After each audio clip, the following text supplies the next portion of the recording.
Good morning, magandang umaga sa ating mga kababayan. Good morning po and thank you for being with us. Attorney, tungkol po sa nangyari kahapon sa Kamara, napanood niyo po ba yung nangyaring hearing kahapon? Na may O, Opo. napanood naman natin, hindi lahat-lahat, but yung mga maiinit na diskusyon, napanood Opo. natin Oo. na nakita din natin sa news at saka sa YouTube. Maraming Okay. salamat po. Kasi kahapon, nung pinanonood po namin ito, naisip nga namin ni Manong Ted, magandang maintindihan ng publiko yung nangyaring banggaan sa pagitan po ng mga kongresista kahapon. Kasi yun pong BIR records ng mag-asawang Duterte, ito pong si VP Sara at si Man Scarpio, nagkaroon po ng pagtatalo kung dapat ba o po pwedeng buksan yung records na dala-dala nitong BIR. May mga kongresista po na nagsasabi pwede yung buksan kasi mas mataas daw po yung may binabanggit sila na isang probisyon sa saligang batas na kapag impeachment, mas mataas daw yon compare dun sa NIRC code na binabanggit ng ibang kongresista at ng BIR officials na nandoon kahapon. So ang tanong namin ngayon, Attorney Domingo Cayosa, tama ba yung naging desisyon ng karamihan sa mga kongresista na wag buksan po yung BIR records kahapon? To be accurate, ang decision naman ay hindi huwag buksan. The motion was to table. Ibig sabihin, pinospone muna nila ang desisyon. At tama lang yun para may pagkakataon sila na i-review at basahin ng mabuti yung National Internal Revenue Code. Kasi mukhang dahil biglaan, may kanya-kanyang opinion pero mukhang hindi nila masyadong pinag-aralan ang lahat ng provision ng National Internal Revenue Code. Nag-focus lang ho kasi sila dun sa Section 270.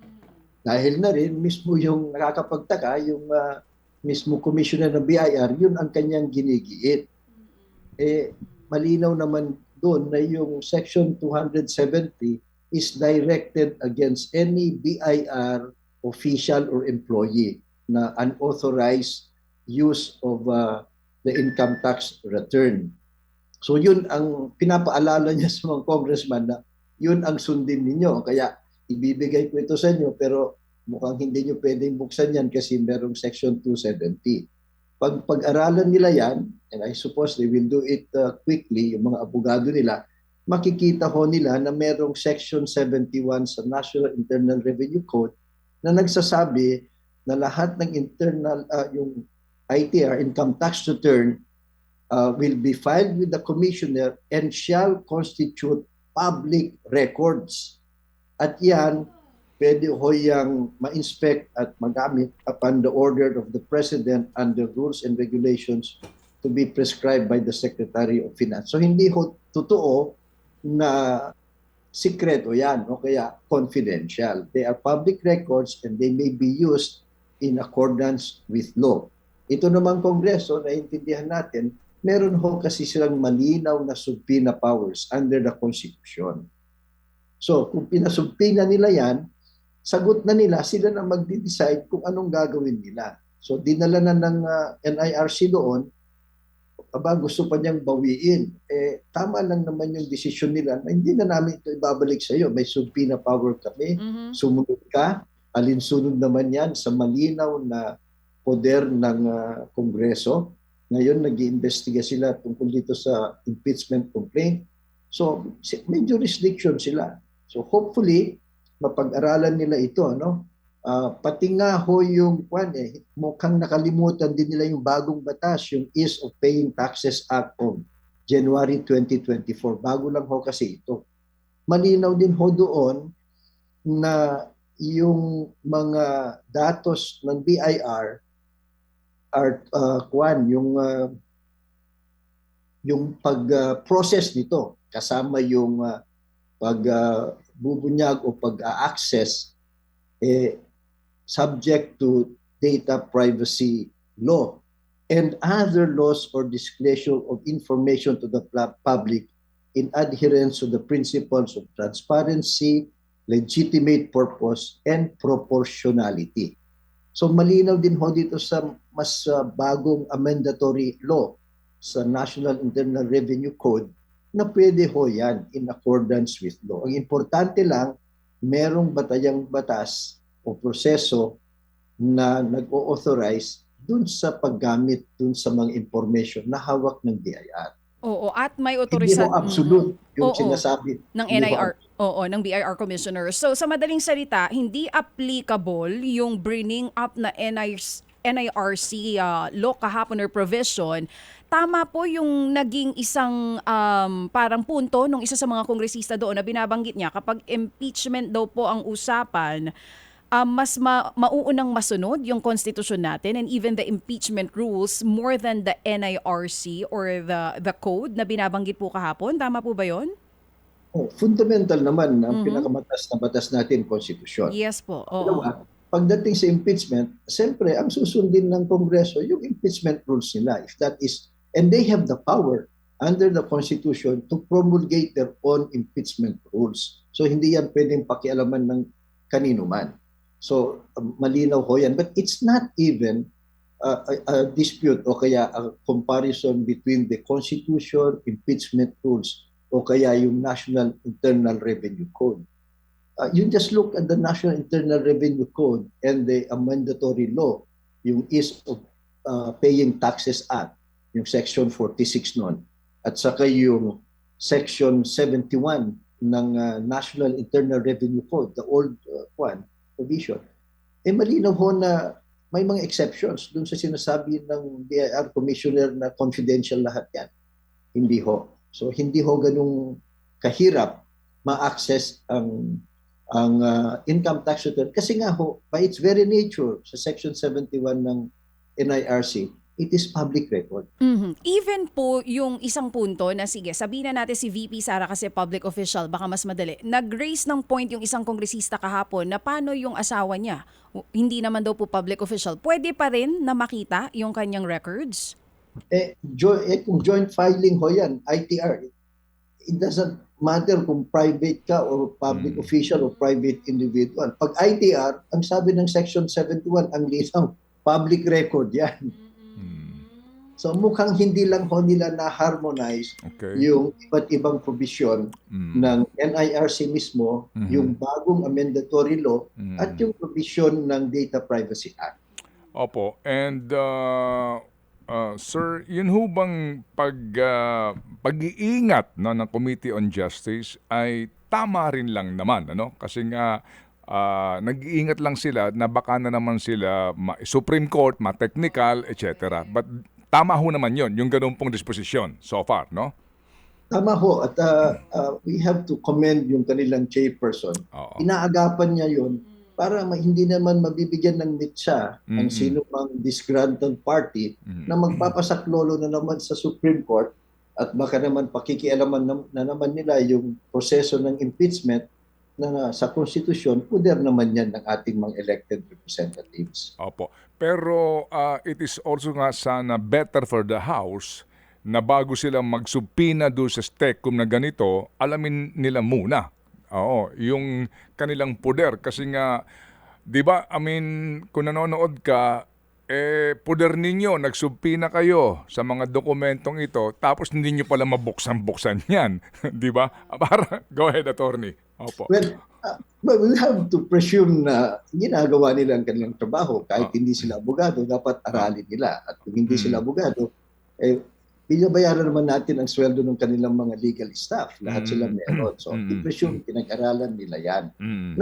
Naging controversial lang yan kasi nga dun sa nabigla din tayo dun sa position ng BIR Commissioner. Bigla, sinil pa niya. May konting drama Di ba? Maalala natin yung impeachment noon ni dating Pangulong Estrada, yung envelope naman galing sa bangko, yung bank records. So, ganyang drama. Sana ho naman, marami ng mga abogado, pag-aralan na nila para smooth. Kasi lahat tayo, maraming hindi nakakaintindi ng batas. Pag naririnig natin yan, parang ang gulo. At kanya-kanya na tayong mga perception, then sasabayan pa yan ng mga trolls at ano-anong mga propaganda. Tuloy, nasa sideline yung katotohanan sa batas. At mas importante, hindi made-delay yung proseso. So, hopefully, mapag-aralan ng maayos at siguro titimbangin din nga nila yan na sige na, doon na natin buksan sa Senado para hindi na naman tayo ma-delay at biglang makatatakbo na naman sa Supreme Court. So these are practical Opo. and political considerations na Opo. tinitimbang siguro nito. But we also have to take into consideration, attorney, na si Attorney Manasseh Carpio naghain ng petisyon sa RTC, di po ba? Oo, para humingi siya ng TRO pero hindi siya nakakuha no? Hindi siya pinagbigyan. Oh, yun by that itself, pwede ng indication yan. Of course, it's not a final decision.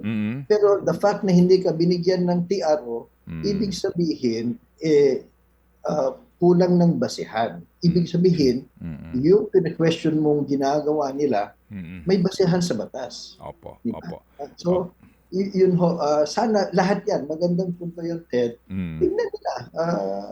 Kasi kung talagang illegal yan, right, on its face, or oppressive, or whimsical, tini-RO na yan not even by the RTC, pero hindi eh. Opo, opo. Okay, pero again, kumbaga, to be more prudent, ika nga, to err on the side of caution, pwede rin po siguro, kasi kahapon, kung nanood din po kayo, by the way, ano ba tingin nyo? Yung bang smoking gun na sinasabi, achieve na po kahapon, tanggalin na po natin si Madriaga dito sa equation. Ito hong mismo kahapon ng mga AMLAC report at saka yung mga SALN na ito. Tingin po ba ninyo, tatayo na ho ba ito?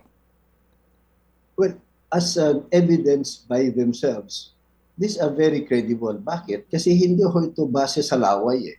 Salaysay lang ba ng isang tao? Duman ito sa proseso ng iba't ibang ahensya, di ba? SALN, sa Ombudsman, AMLA dun sa mga bank transactions. At ito, personal dun sa mga nasasakdal. Di ba? SALN nila ito, sila nag-submit nito.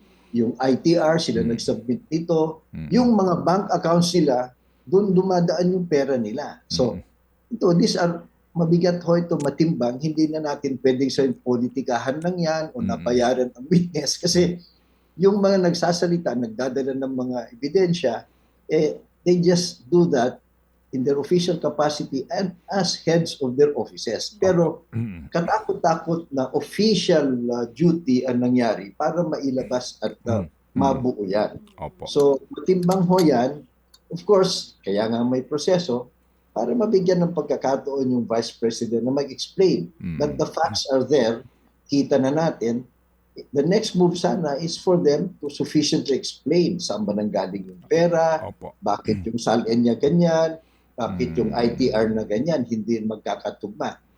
That's the chance that this process is giving them. Kung wala sila dito, pwede sila maghabol dun sa Senado pag ihain yung kaso. Opo. Well, anyway, yung nga po, sa katanungan na iyon, hindi kaya din naman marapat lamang sa Kamara ngayon para ho talaga na hindi na ho sila mahanapan pa ng kung anumang pong butas o pamamaraan para ho matigilan itong proceedings na ito. Huwag nang buksan yan, at hayaan na lang na iyan ay iabot sa Senado, ang Senado na sa trial ang siyang magbukas nito. At doon po na lamang din magkakaalaman nga kung hindi nga tugma itong income tax return sa mga sinasabing transaksyon sa bangko ng mag-asawang Duterte. Pwede ho yan. That's the most cautious route, di ba? Pero pwede rin ho, invoking yung Section 71 ng National Internal Revenue Code, pwedeng hingin nila sa Presidente na i-authorize yung paglabas niyan. Because may poder ang Presidente through the Secretary of Finance. Di ba?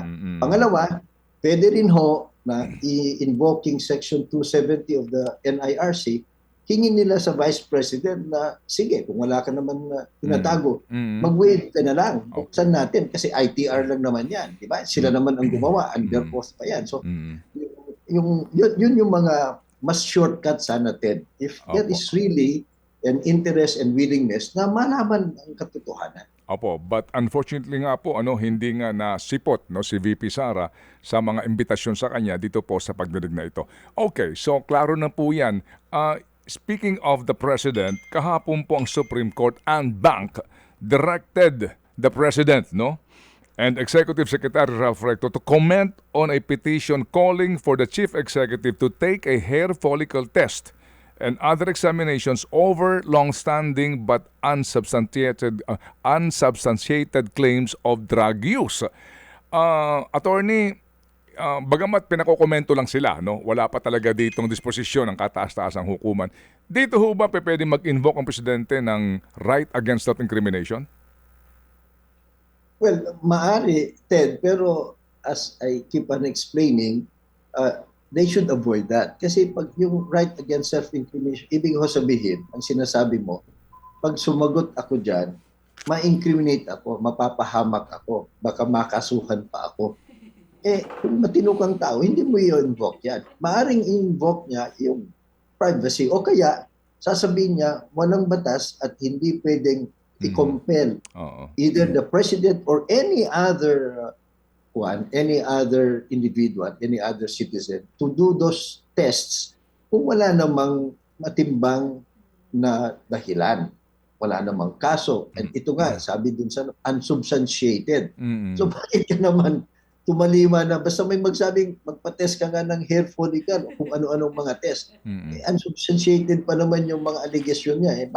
Bakit naman, di ba? So everyone is entitled to their privacy, to their life. Kahit president siya. Of course, when you're a public official, you give up a lot of your privacy.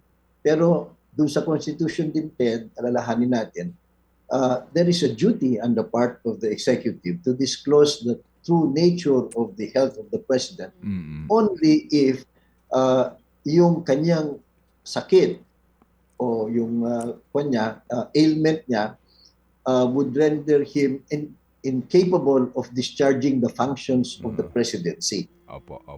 Ito lang ho naman, mukhang kanya-kanyang batuhan. So hindi naman pwedeng lahat ng bato na ibabato sa'yo, kinakailangan sagutin mo. So comment lang naman yan. Sana naman ang Supreme Court, bilis-bilisan nila. Kasi merong mas seryosong panahon ni Pangulong Duterte. May isang nag-file, kung maalala nyo, si Attorney Dino De Leon. Dumaan ho yan sa Supreme Court. Matagal din kasi ang desisyon, pero ang naging desisyon, you cannot compel the President unless, yun nga, under the Constitution, seryoso, malubhang sakit that would render him capable of discharging his functions. Yun lang ho ang exception. So dalawang bagay po ito, no, doon sa Supreme Court nga po na inilabas na pahayag. Una, yung pong sinasabi po na hair follicle drug test, no? Po yung physical and mental examination. Pangalawa po, paglalabas ng kanyang medical report, no, medical record, no? Sa mga nagdaang nga po na confinement, etc. So, kaninyo, meron na hong Supreme Court decision doon sa medical record. No? Doon po sa drug test, attorney, kung kayo po ang sasagot sa ngalan ng presidente, ano ang mabisang sagot dito without invoking yung pong karapatan ng sino man na kanya pong ipahamak ang kanyang sarili? Well, una, sasabihin niya na wala ko namang batas to compel me as a citizen to undergo any test. At walang reasonable basis to compel me to undergo any test. It's not any of those instances where a person may be compelled to undergo a particular medical or diagnostic test or laboratory test. So yun lang ang simpleng sasabihin. Pangalawa, hindi rin pwedeng pilitin siya ng Supreme Court. Ang Supreme Court ho is a judicial branch. Hindi naman pwedeng utusan mo ang presidente dahil feel mo lang o dahil may nag-complaint lang. Dapat ho may basihan sa batas at sa tingin natin, wala naman. So I don't think he has to invoke yung right against self-incrimination. Kasi ano yun double-edged yung Ted. So they will avoid that. Oo. Sige, so klaro din po yan. Amin na lang pong aabusuhin. Ano po ang inyong pong panahon ngayon po, attorney? Ano ho ang tingin ninyo sa mga natatanggap lang natin na reports tungkol dito sa apprehension kay Zaldico, ang pinakamabilis na pamamaraan ngayon para pauwi ito sa Pilipinas? Yung matinding pagkikipag-usap ng ating Republika, ang ating Department of Foreign Affairs, dun sa gobyerno ng Czechoslovakia. Pangalawa, maganda rin na nagpadala ang gobyerno ng high-level delegation from the DILG at saka DOJ. Kasi importante din na ipakita sa gobyerno ng Czechoslovakia na meron tayong standing warrant of arrest. Mm. Yung kaso niya hindi political, hindi pang-aapi, it's not racial, or it is not a military issue.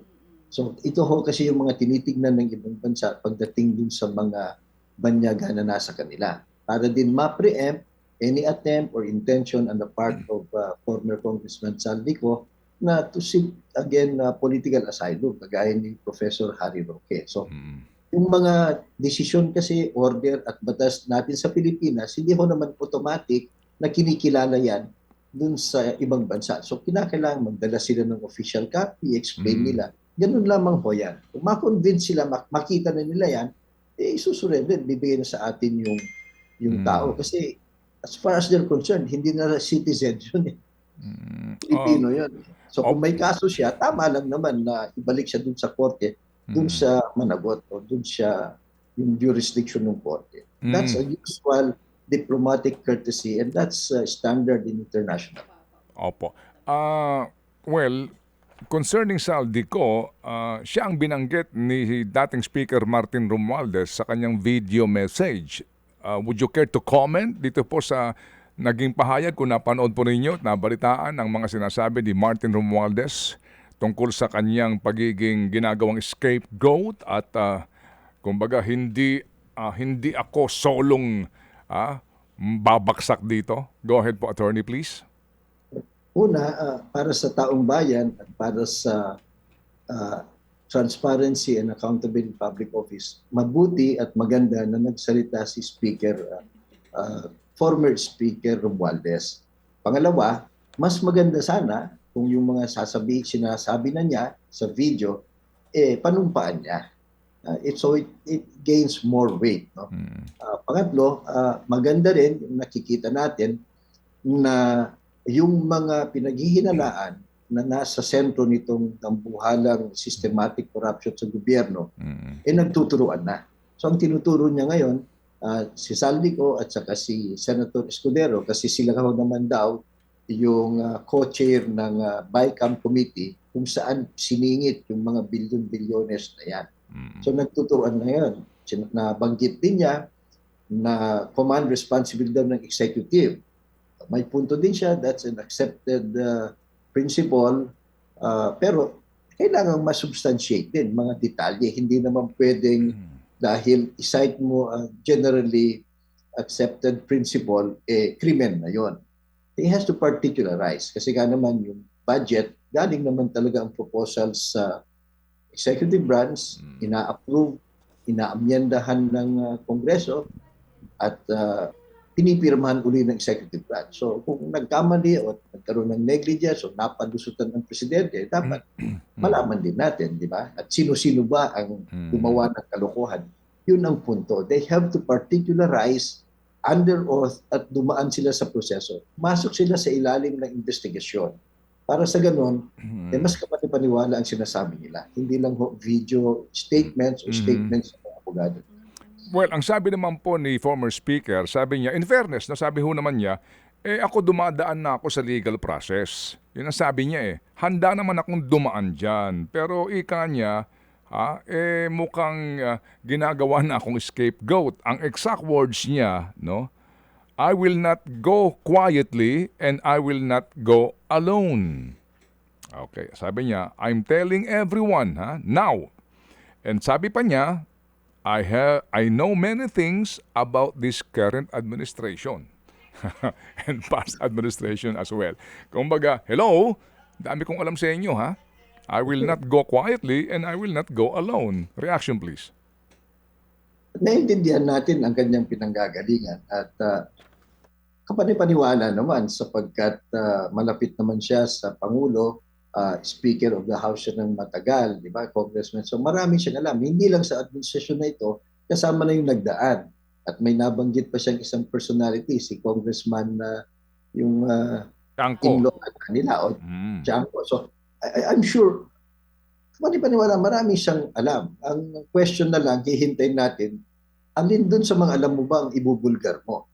Kasi sa ating taong bayan, importante at mahalaga na ilabas lahat yan para masuri. Di ba? Matest lahat, either way. At para magkaalaman. So, to us still a positive development. We support any effort and intention by anyone in public office regardless of rank or political affiliation. Ilabason niyo yung nalalaman ninyo. Kasi ito ho yung malaking sakit ng ating gobyerno ngayon, yung corruption. So we welcome magsalita ho kayo, bigyan nyo ng resibo, panumpaan ninyo, magbanggaan ang sinasabi nyo para tayong taong bayan, Ted, malalaman natin ang katotohanan. This is, to me, a positive development.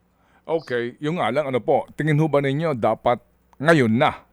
Hindi sa panahon... Well, as soon as possible naman. At may mga proper forum kasi, may mga proseso, di ba?